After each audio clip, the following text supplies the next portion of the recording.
Hey guys, welcome back to the show. I hope you're doing well, and I hope you're creating some amazing content today. But before we start, I want to introduce our guest, Michele. How are you doing today? Hey, Zach, doing well. Thanks so much for having me. Awesome. It's great to have you here. Uh, I don't want to talk about what you're doing before you. So can you introduce yourself to the audience and what kind of content you create?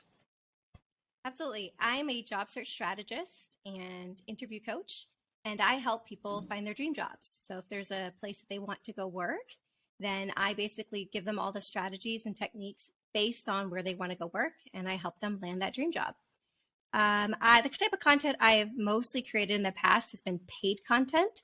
I have a website, and you can go there and get on-demand training. It's all self-paced. It's fantastic. And so I have courses on how to create a resume, how to create an impactful LinkedIn profile, whether that's as a job seeker or as a business owner, interview techniques from my experience as a recruiter and how to get to the next level through all the training that I've had, and then also how to create an impactful job search strategy through over a decade of training and coaching. So that's how I've created content in the past. And then I've also created inspirational content on LinkedIn that's a bit more, as I would say, passive. That's awesome. And which platform are you mostly focused on now? Sure, absolutely. So in the past, it's been LinkedIn, but it's just not even been a nurture. It's been more passive because I am quite busy on the coaching aspect, and I've been creating so much paid content. But more recently, I've been focusing on Instagram, and I did my first TikTok yesterday. And then I'm also focusing on creating a podcast and YouTube channel for this fall. So in the future, probably Instagram. I have a lot of fun with that. That's awesome. And I think you mentioned before the call that you're trying to switch or move to kind of like free content. Can you tell us a bit more about that and why that switch happened? Sure. So I've been coaching and having an online on-demand business for 5 years, and it's been incredibly rewarding. I've taken all of the feedback I've gotten and created these amazing new courses, and several of them are in beta, and they're all going live this fall. So because of that, I know that I have to get in front of my audience more. I know I'm not everybody's cup of tea, but for the people that do like my content and want to absorb it, I know that I have a lot of amazing free content that I can give to the world, and you can always be creating content. So I would say 80% of my focus will be creating new content now versus nurturing the older content that I have. So it's interesting to kind of make that switch, and it's also a little bit scary, right? Because it's uncharted territory. Sitting in a filming studio with a script and an outline is a lot different than, like, I'm not going to be the TikTok dancer, but it's a lot different than creating those 7-second snap clips on Instagram.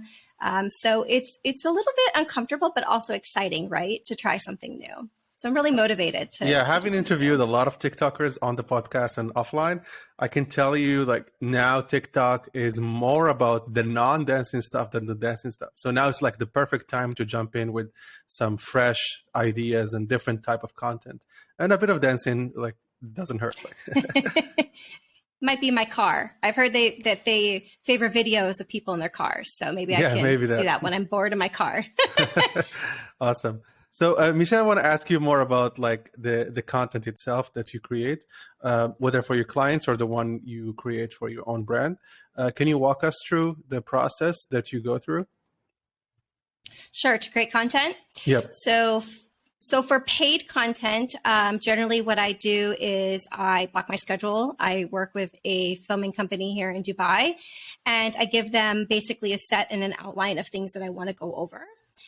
From there, they work on the lighting, my set. I send them photos and colors and everything ahead of time, any intros and outros. So all of that stuff's prepped. So when I go in, I am ready to start. And I like to film. I'll film for 8 hours straight.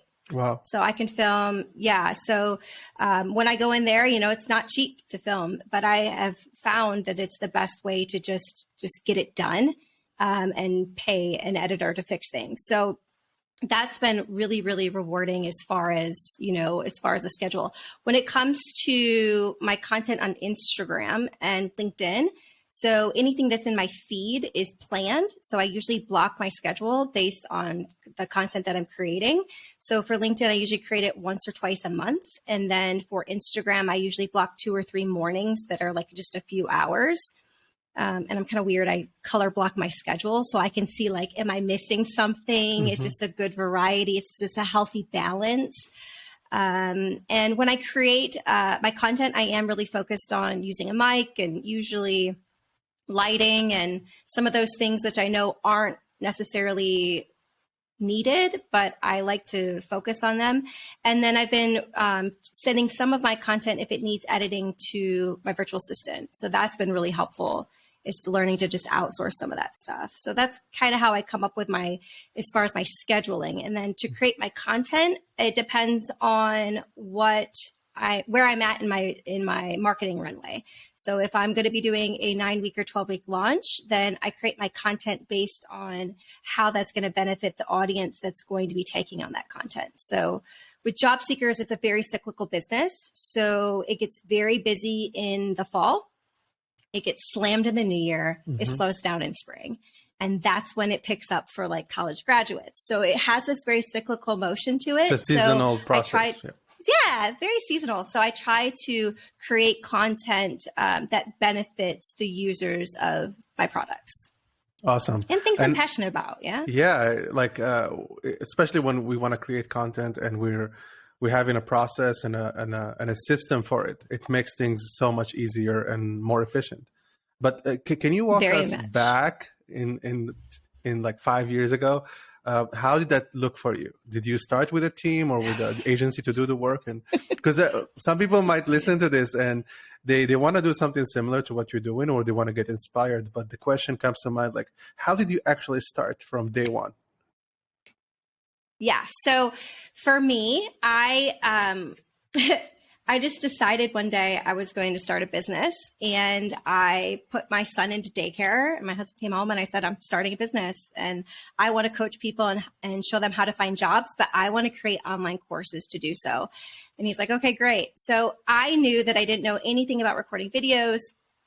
I knew that I didn't have a huge budget to, just go and buy a bunch of recording equipment or any of that. So I started with my cell phone, a ring light, and I paid for a coach. And this was like 5 years ago, yeah?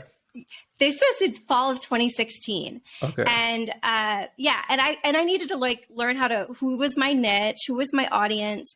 So I enrolled in a course with Chalene Johnson. It's called the Marketing Impact Academy. It was fantastic. It gave me all those pieces that I needed to feel confident in what I was recording, the content I was creating, and how to create a website. So once I kind of had my feet wet, I did invest in Kajabi, which is an online platform that helps, facilitate a training website. It's grown. It's amazing the things that the platform does now. So what I would say is, for anybody that's starting out, is you don't know if you're going to enjoy the content you're going to be creating. You don't know your niche until you know them. So take the least amount of investment. So cheap lighting, a decent camera, a good mic, and start with that. The other thing I would say is that outsource the stuff you don't like and that you put off doing. So I think that's my biggest regret up front, and is I did not outsource more things earlier. That could be like very small, like, a $10 project on Fiverr, or outsourcing it to a virtual assistant. So I would say just stick to the basics. I want to ask you about this point, because I think a lot of creators struggle with this. When you were hesitating to kind of like outsource, was it like because of a mindset issue, or was it a budget issue? And I think sometimes can be both. Yeah. So for me, it was more of a mindset issue, because I needed to have my hands in it. It was mine. It's my baby. The creative process. I want to control it. Yeah. I got to control every piece of it. I'm a recovering perfectionist. My name's Michele, and I'm a recovering perfectionist. It's taken a lot of, I guess you could say, micro habits to get me to the point where I go, this doesn't have to be perfect. Yeah. I think getting over that mindset, right? Shifting that mindset to, why am I going to do something that's a few $1 an hour job when I can pay somebody who's really good at doing that does it all day, every day, is going to turn it around faster. And if I'm creating $2, $5 projects and content, I'm not really serving the people and the reason why I wanted to do this. So once I was able to kind of shift that mindset, really taking that investment, and you can get a virtual assistant for 10 hours a week, a month, and it doesn't have to be super expensive. So get your toe in the water, try it out, see where you can kind of streamline your processes. Google Docs is great because I love waking up in the morning and having stuff that was worked on the night before. Like that's the best thing ever because it's kind of always turning your business forward. So I would say good mic, really good mic. All you need is internet, a cell phone, and good lighting, I think, to start, and really get an understanding of what your audience needs before you just dive right in and make a huge investment. I want to dive deeper into this, and I think there's a lot of things to unpack from it, especially this point for you to change like the mindset. Was there something that happened before, like reading a book, a conversation with a friend, or something you saw, maybe personal things that helped you say, because we don't change just like that. Something happened that made you realize that, you know what, like I want to create content and focus on my clients and the actual content itself, and let me outsource this stuff to make it easier. What was that shift like? Several things. So The School of Greatness by Lewis Howes, fantastic book. Yeah. That really inspired me to become an entrepreneur. And I actually got to meet Lewis Howes last fall, and I got to share that with him. Like the reason why I started my business was because of you. So that was pretty cool. I think that's what made me start to get a business. What kind of shifted my mindset, obviously, is investing in coaching. That's been the biggest thing for me because we're, as a professional, I went to college, I learned something, I crafted it, but a lot of people don't continue to invest in themselves and the things that they want to learn or to really, truly work on themselves. So I've had on my list, so I went to see Chalene Johnson live, which was the coach I paid for initially in the Marketing Impact Academy. And she had this woman, Tiffany Lee Bymaster, and she had a course called Lights, Camera, Branding. And I took it because it got to teach me how to work on my lighting, work on my cameras, look at my angles. So all of these things I've done over time have really kind of built up the foundational pieces of why I do what I want to do, and or maybe change my mindset. And she said, I have this really great coach. I'm in this mastermind with James Wedmore. And I'm like, Google, got to look him up. And I'm like, I'm going to add him to my vision board. Life happens. I move. I have kids. Working really hard on coaching. I do one-on-one coaching as well. And there was just something different about this past year after COVID, right? It's going into 2021. And I'm like, you know what? I'm putting him back on my vision board. So last June, I joined Business by Design with James Wedmore. I knew full well kids were going to be home for the summer. I wouldn't have time. I really gave myself permission to lean into it more in the fall. And when I did, it was forever life-changing. So it gets me kind of emotional, right? Because you don't know what you have to let go of until you know what you want to make room for. Yep. And for me, that was the biggest thing is I was blowing and going. My company grew 576% in a year. It grew 276% the year after that. It grew a lot. And I wasn't happy. I wasn't fulfilled. I was spending 4 or 5 hours a day just approving edits from writers for people to market themselves. I'm like, this is not what I want to be doing. I want to be creating amazing content, helping people, making an impact, and this isn't where I'm going to do it. So I let go of the writing side of my business. And I wouldn't have been able to do that if I wasn't in the right headspace from having a coach. And so that was the biggest shift for me. I did outsource things, but I was paying a lot for them. So that was when it shifted to, I need to get a virtual assistant that's really going to help me do all the things I don't like to do. And that's when I started waking up, getting excited again about all the things that I get to do that I really enjoy. So that's where it kind of changed. It's kind of grown over time, right? Because we evolve and we change. As entrepreneurs and as content creators. Yeah, absolutely. It takes a lot of time to realize these things too, because you need the experience of it, right? And sometimes we don't realize that there are a lot of things that we can outsource or like streamline that are actually holding us back. And in your case was the writing one, right? Yeah, absolutely. 100%. Yeah, Michelle, I want to move on to asking you about the content creation part. Can you tell us a bit about the tools and the software that you use to create content? And Yeah. have you been familiar with those tools before, or did you have to take a course or learn about them? Sure, absolutely. So I think for me, I think the first thing I learned was iMovie. Like, how do I edit my own stuff? And now I'm like, how do I just record a video so I can send it off, right? So for technologies, I think the biggest thing for me right off the bat was I knew I wanted to invest in Kajabi. Kajabi is an online, I guess, Platform, resource. Yeah, platform. It's like a platform. hosting website for courses, but also now marketing and a lot of things.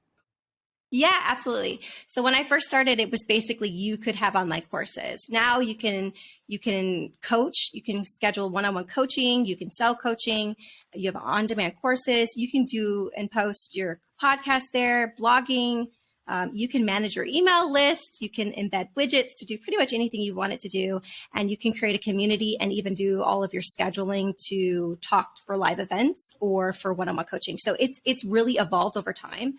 I didn't have any experience with uploading videos or changing any of that content. So they have a really good resource and it trained me on how to do everything. So that was nice. And it was on demand. So I could see what I needed, learn about it, and post. So I think it took me maybe 2 weeks to like post my course. So it was pretty incredible how quickly they have what's called Kajabi Heroes. After you make your first $1,000, you become a Kajabi Hero. And I'm like, I want that t-shirt that says Kajabi Hero. It's amazing how that competitiveness, right, gets into us. So I think that was, online resource or tool that I needed to use. I think that the next thing would have to be outsourcing to Fiverr and really understanding how to share and envision like what I wanted somebody to create content or to create imagery for me. I've learned Canva. That has been a lifesaver. First, it was just images. Now, I've purchased packages that I can just embed my branding colors and post. It's a lot faster. And I think Monday.com has been the other one that's really helped me, and it's easy to learn how to create proper processes. So I'm not recreating the wheel. I'm not retraining employees. I know when things are done, I'm notified, and it kind of, kicks the can forward. So those are the top, I guess, resources or technologies that have been the most effective or the most used for me. And learning them has been quite easy, actually. Yeah, it's getting easier and easier. And I love Canva as well, because I come from a background of graphic design. And I say this a lot as a professional. When it comes to design, I don't really use Photoshop or Illustrator anymore. I just go to Canva, because it's about streamlining the process, not about what do you know and how to do it. Absolutely. And that's not where you are. That's not where you want to be. If you were, a full-time graphic artist, then yeah, that makes sense. But this is very easy plug and play, right? I love Canva. Absolutely. And now you can schedule your post. I know LinkedIn, Instagram, you can share your content. It's pretty cool. It's definitely evolving. Yeah, absolutely. Which one of these tools had the most impact on your business? Kajabi. I would guess so, right? Yeah. I mean, I think I made my first 1,000 within 2 or 3 months. For me, it was because I didn't ask an audience ahead of time. I didn't do beta testing. I went all in. So that was the biggest changer for me, because as my business has grown and scaled, I haven't had to change anything. So if you use a lot of these free sites, then you have to change it, re-upload it. Like if you go, oh, I'm going to do Kajabi in 2-3 years when I make X amount of money, all those processes and all those things you put in place since then, it's like recreating the wheel. Like I want to get on one wheel. I want to do it right the first time so I don't have to recreate it. So I think Kajabi's been the biggest impact for me, not just financially, but saving time and being efficient for sure.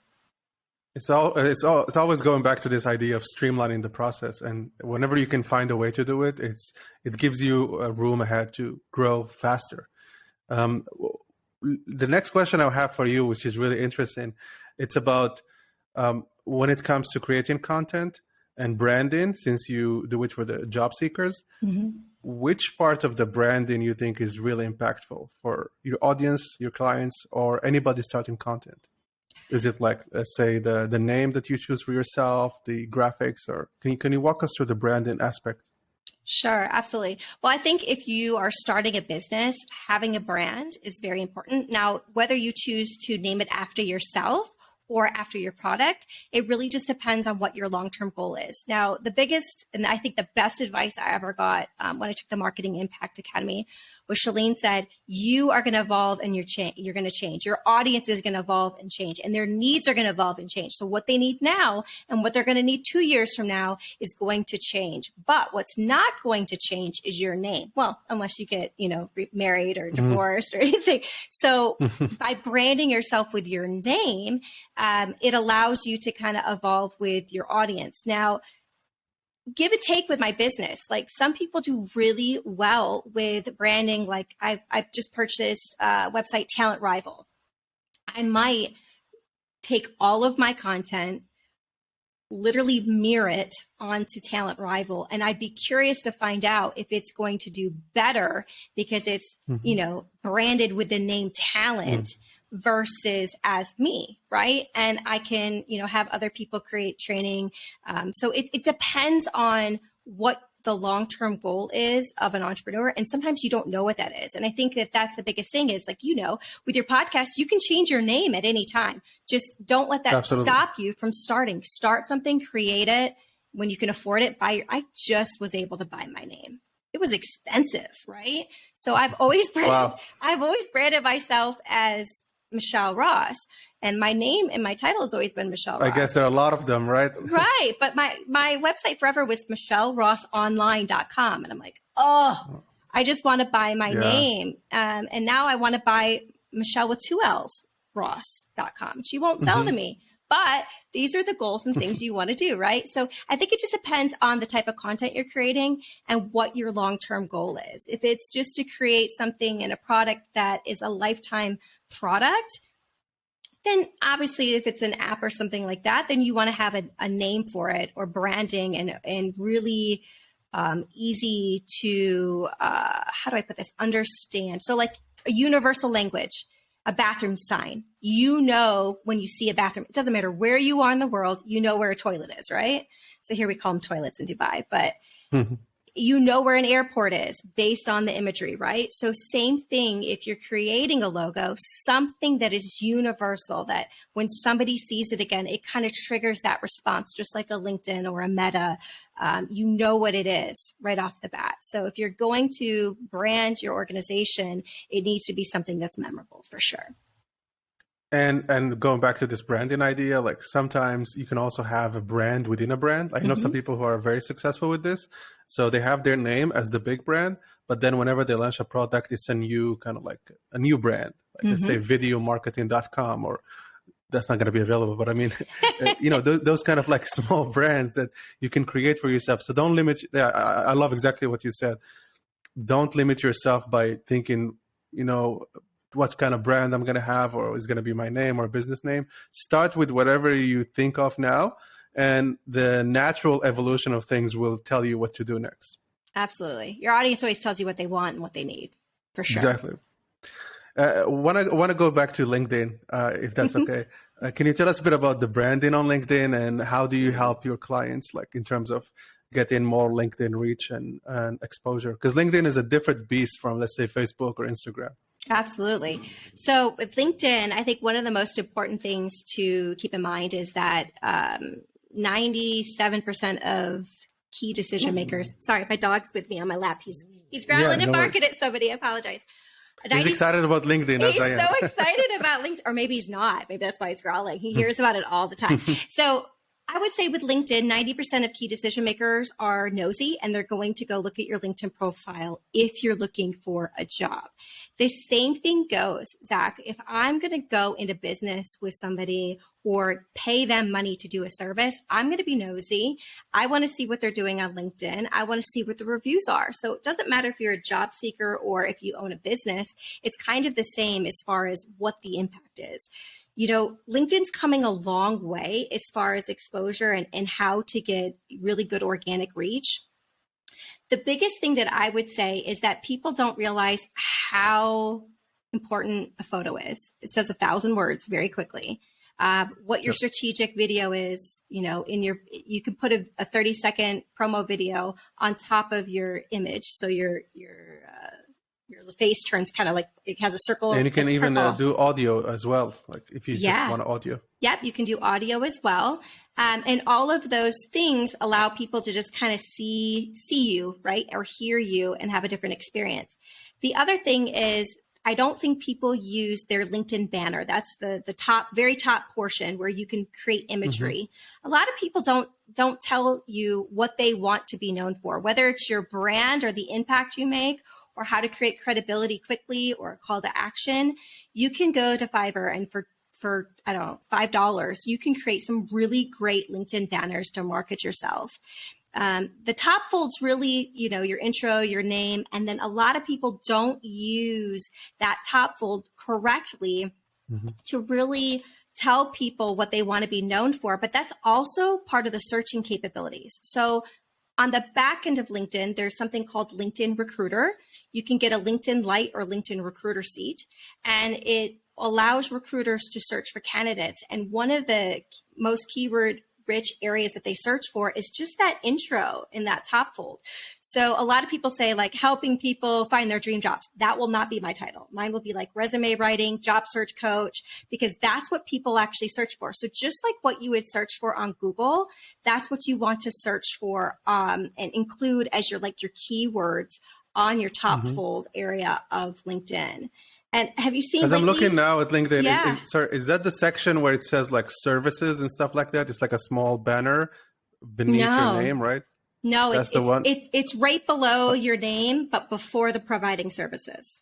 It's the in between. Ah, okay, I see what you mean. Yeah, in between. Yeah, you're allowed. I think it's like 100 characters, 150 characters, and you can make it nice and easy by like using a consistent symbol to separate, so it makes it quick for easy people to read. People will look at your profile for 6 seconds and they'll say yes or no. So that's all they're really going to get to. But the really cool new feature, I don't know if you've seen it, is the call to action on LinkedIn. So is that something that underneath the banner or? Yeah, so underneath the banner. I'm not banner, sure if I've seen it. If you go to, I don't know, if you go to mine, I haven't looked at it lately. It's linkedin.com. Yeah, okay, I can share mine now. Can do a small review session. Yeah, let's do it. I've been, okay. So this is my LinkedIn now. Okay, 1 second. So is it the one beneath? It's still loading on my end. If you can see. Okay. It's right below your name. So like basically like whatever you put in for like your title, that's going to be where it is. Let me look.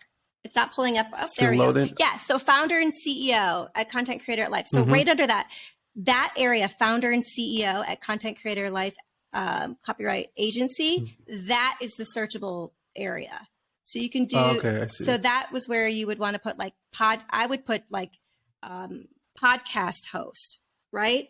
Podcast, like something that has, right there. Oh, okay. Yeah. And then, so the Content Creator Life, you see where you have the website there and it's pointing you out. That is a website, right? So what they've done is they've updated that. So if you actually go on your pencil and you go to change this, you can create a call to action. So apply to be on my podcast, right? So when you go all the way down, so right here where it says link text. Link text, yeah. Yeah, you scroll all the way down when you go into the editing where it said website. Okay, link text. Yeah, that's it. Yeah, this one. Customize how your link will appear. So you could just literally write a call to action there. So if you're looking to interview, like check out this podcast or get sign up to my newsletter.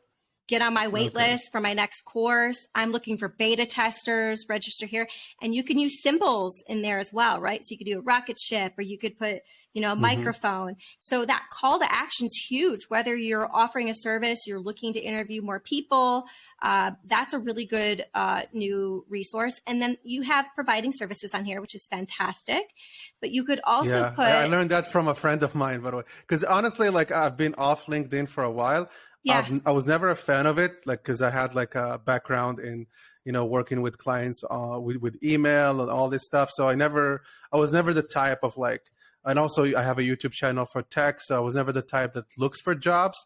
So Yeah. LinkedIn was always like, kind of like, yeah, I just have a profile there. But now I think I want to go back into, growing it. So thanks for the tips. Absolutely. And the other I'm thing just you could learning do, as well. yeah, absolutely. The other thing that you could do is you could also, you could say open to, you can create a new one. So right now you have services, but you could do open to work, and you could actually put that you would do, like, you're an interviewer, or that you're an MC or a host, or like whatever it is, if you would want to be paid.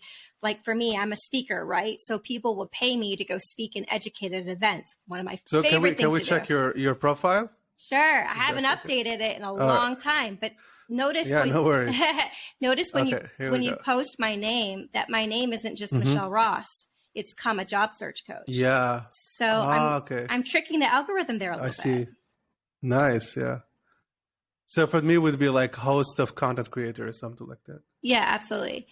So this has been, I haven't touched or changed anything on my LinkedIn profile in probably 18 months, besides creating a small little intro video and also my call to action. I'm not that active, but I get a ton of views. Same. A ton of views. So that means that you're entering in the right keywords, whether it's in your profile or in your about section. It's very important. And then the biggest feature, I don't know if you are aware, that's coming very soon, hopefully it gets approved, is LinkedIn audio. So it's very much like Clubhouse. So now everybody's getting into the audio war. It's like Twitter Spaces and now LinkedIn. Yeah, interesting. Absolutely. So what you'll see is it's been in beta testing since January. And it's actually, if you go into creator mode, I believe in the US right now, if you are in the US, you can get access to LinkedIn audio, or you can even, maybe one of the things you take from this today is you go and you search LinkedIn audio events, and you go and you get on an event, you play with it, you see if you like it. And, you can create events, they're recorded, people can comment, they can chime in. So it's very similar to Clubhouse. And you can invite up to 1,000 people on a call. So it's going to be really interesting. There's a lot of people in the US that are doing like weekly calls, kind of like what they would host on Clubhouse. They haven't extended it internationally yet, but man, like I literally was putting my kid to bed the other day, and they're like, do you want to test out the new LinkedIn audio? Jump on this call. And I was like, headphones in, mic off, kid in bed, lights off, just like, what can I learn from this? So yeah, I mean, it's amazing how quickly, different, apps are changing, and social media is adapting to, what we're trying to consume. And it can be like one of the best ways to kind of get your name out there. Like I had the personal experience with my tech, side. So I'm a poly worker. So I have the content creator side and the tech side. And I've been on like a lot of Twitter spaces talking about tech, like the new MacBook, what Apple is doing, Google and stuff like that. And after maybe 4 or 5, I was invited to a big one with big creators, and it was like, wow, like just getting your name out there, people start to know you. It's branding. It's part of the branding process. Absolutely. And really exciting. And that's how we connected, was on Polywork. I think it's incredible, right? Like I connect with people. I can't tell you, like, actually I'm thinking of writing a blog post and making a video about what happened to me with Polywork. It's insane. Like I'm getting like 100 requests a day, which is crazy. And and most of the people I get to like be guests on the podcast, they do an incredible job. They're really, amazing creators. And it's been like, wow, like whatever I wanted to do with LinkedIn, it's kind of happening naturally for me on Polywork, and it's just incredible. Absolutely. I actually talked about Polywork, and I was in a 2-day, for me it was overnight, a 2-day training with my coach James, and there were probably 150 people on the call. And, they were like, any suggestions on how to get on more interviews for podcasts? And I was like, go to Polywork. They're like, what is that? I'm like, just Google it. They're like, don't worry about it. Write it down. Look it up later. Right. That's how you know. That's how you know you're early on something, when people ask you, what is that? What is that? That's what Google's for. So right? Awesome. Yeah. Amazing. Yeah. Michele, I want to ask you about the biggest failure and success you had in life, or could be related to content creation or business. And what did you learn from that? Okay, so my biggest failure would have to say, if it's in regards to my business as a coach, would be that I created my course before I sold it. Like if I could go back, I would have sold my course and tested my audience to make sure that that's what they wanted. So usually what they want and what they need is different. So they'll be like, oh, I need to learn how to interview. But what they really need is they're not getting interviews because their resume sucks and their LinkedIn is terrible. So they're not even going to get to the interview stage, right?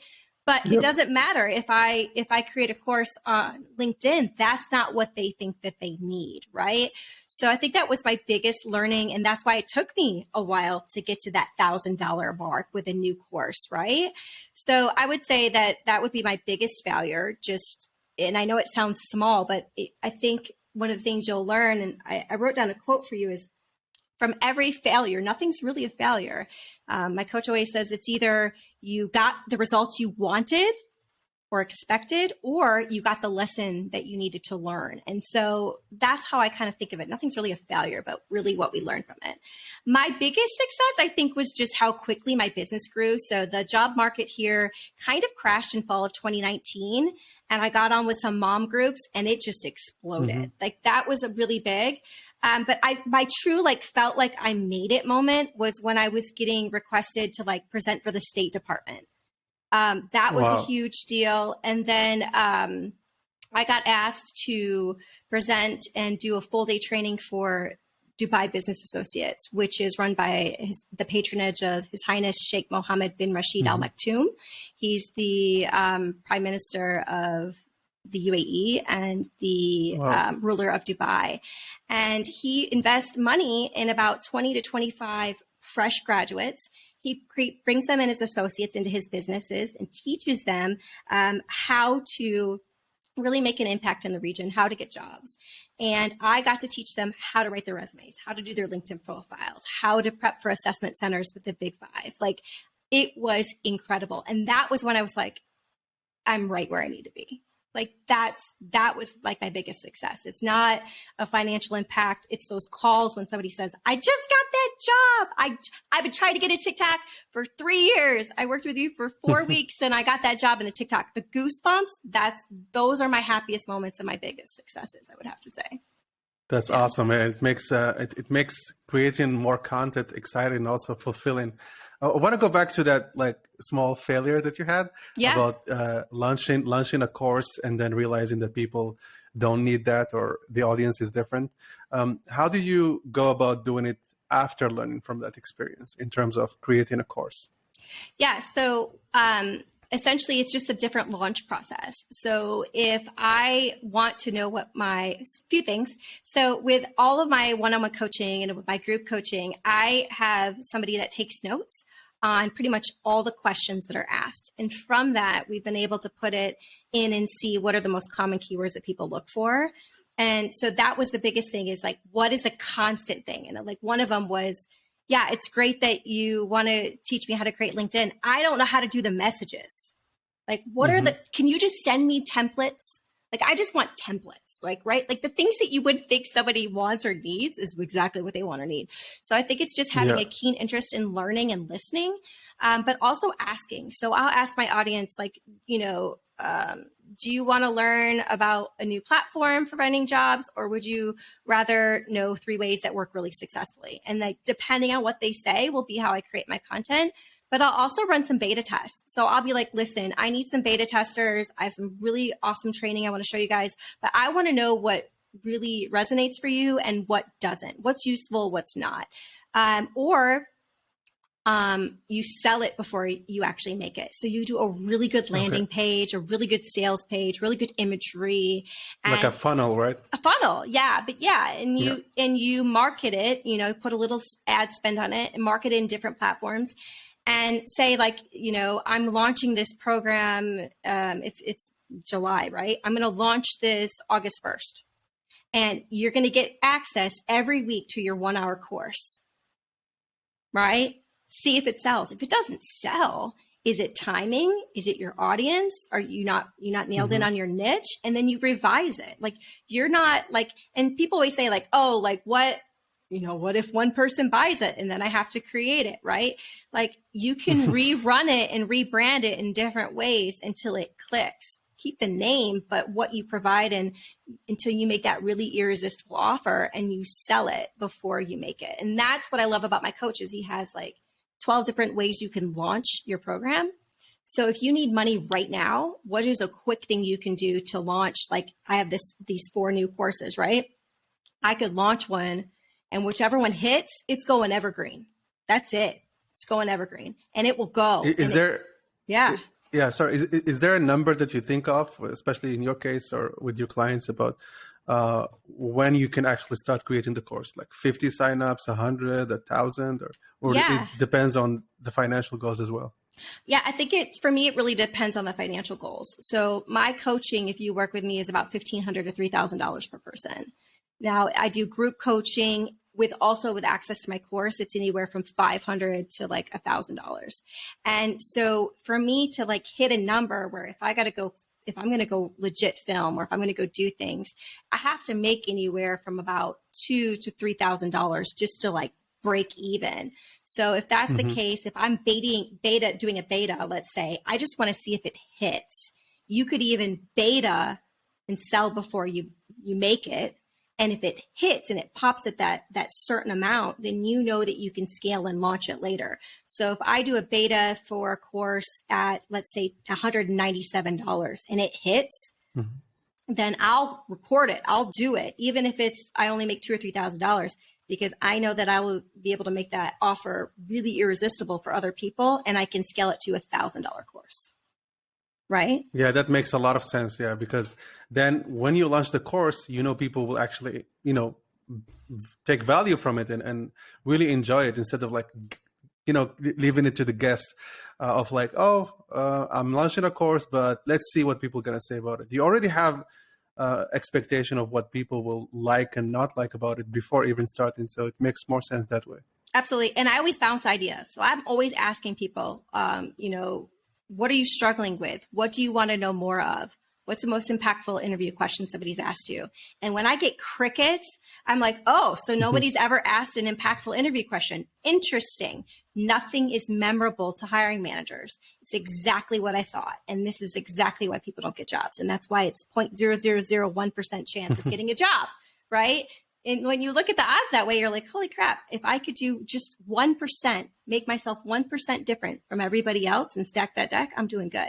So that's where just when I get crickets, sometimes it's good crickets, right? Because then I know like, oh, yeah, it's not even on the radar. Like I want to train people so that they go on an interview and then they go home and next thing you know, that hiring manager's eating dinner or like brushing their teeth like, man, that was a really good question. What is my strategy for next year? How, like what would I want this person to fix? Could I leverage that? Do I have to do it on my own? And that's the piece of like, you have to ask the right questions. If you don't ask the right questions, you'll never know what to create. Awesome. We're coming to the end of the show, but I want to ask you one last question. What would be your advice to somebody starting today? Maybe you want to create a course or they want to be a strategist like you and they're scared, they're afraid, all this stuff about starting. What would be your advice or your message? So you're talking to them now directly. Yeah, I would say start. Do something, create a goal, measurable, and start leaning into that. What is the time frame? What are those numbers? What do you need to do? If you need to learn something, learn it. Put a budget together. Like literally just start. You are going to adapt as you go. You'll never be perfect. Just create the content. It doesn't have to be perfect. Just create it. And always the best advice I ever got from someone I took training doing exactly what I do is she said, I've never trained somebody that's in my field. But I'm like, well, what made you decide? She goes, because I'm not everybody's cup of tea and neither are you. And the minute she said that, I was like, you're so right. Like, this is a very big world and you might not be the cup of tea for everybody. And you don't need a huge audience to make $250,000. You need 5,000 followers to make $250,000. So you got to get over the vanity numbers and really just create content that's going to sell. And that's the other thing. Start building your audience.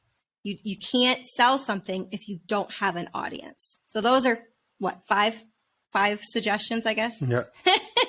That was beautifully said. And I think a lot of people will really appreciate your advice. And it's very valuable because, like you said, it's just about starting. But sometimes hearing it from other creators who have, made actually the first step, it can be very empowering. So Michele, thank you so much for being here. Before I let you go, can you tell us about your next big projects and where can people find you? Oh, yeah, absolutely. So I'm launching my new products, or my new products on my website, which is Michele with one L, Ross.com. So MicheleRoss.com. And it's going to be a CV course. It's going to be a LinkedIn course. It's going to be a job search course and an interview course, and they're all on demand. But I am launching a program for women who want to return to the workforce, and it'll start this fall. It will premiere on October 3rd, and it's going to be all of those courses bundled up online, but I'm going to go live weekly. It's just for women.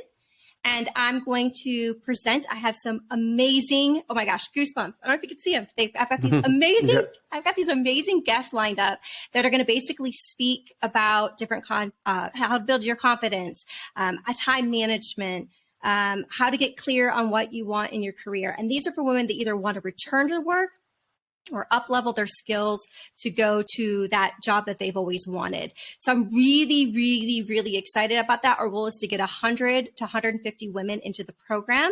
It'll be a 10-week live. We'll go on 1 hour every week, and then they'll have access to use those courses as well whenever they need them on demand. So wherever they are in the job search process.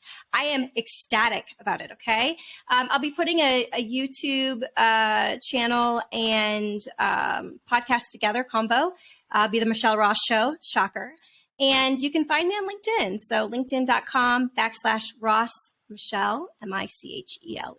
So Zach, thank you so much for having me. It's been a pleasure. It's a pleasure. I can't wait to connect. And we're going to keep absolutely. We're going to keep all your details in the show note. Amazing. So I'm really excited for what you're going to bring in the future. And thank you so much for being on the show. Thanks, Zach. Appreciate it. Absolutely. Guys, thank you so much for watching and see you in the next one.